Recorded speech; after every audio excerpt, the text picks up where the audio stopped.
നമ്മൾ പ്രതീക്ഷിക്കുന്ന സമയത്ത് കാര്യങ്ങൾ നടന്നില്ലെങ്കിൽ പോലും നടക്കുമെന്നുള്ള പ്രത്യാശയുണ്ട്, ഹോപ്പ്. ഇതെല്ലാം തമ്മിൽ ചേർന്നിരിക്കുകയാണ്. ഒന്നിനോട് ചേർന്നാണ് പ്രവർത്തിക്കുന്നത്. വിശ്വാസത്തിന് ആശ്രയവുമായി ബന്ധമുണ്ട്. അതിനുശേഷം വിശകലനങ്ങൾക്ക് വിധേയമാകുക. എന്താണ് നിങ്ങൾ നേരിടുന്ന പ്രശ്നം? നിങ്ങൾക്ക് 2 ലക്ഷം രൂപ കൊടുക്കുവാനുണ്ട്. നിങ്ങളതിനെ വിശകലനം ചെയ്യുക. ഞാൻ എന്തൊക്കെ ചെയ്തെന്ന് പറഞ്ഞു കഴിഞ്ഞാലും അത് പരിഹരിക്കപ്പെടുകയില്ല. ദൈവമാണ് എനിക്ക് വേണ്ടി ഒരു അത്ഭുതം ചെയ്യേണ്ടത്.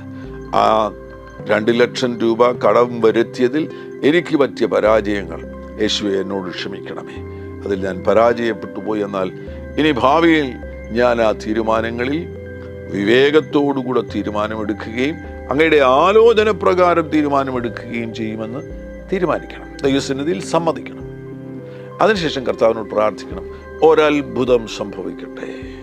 2 ലക്ഷം രൂപ കടം തീർക്കുവാൻ തക്കവണ്ണം ഒരത്ഭുതം എനിക്ക് വേണ്ടി തുറക്കണമേ.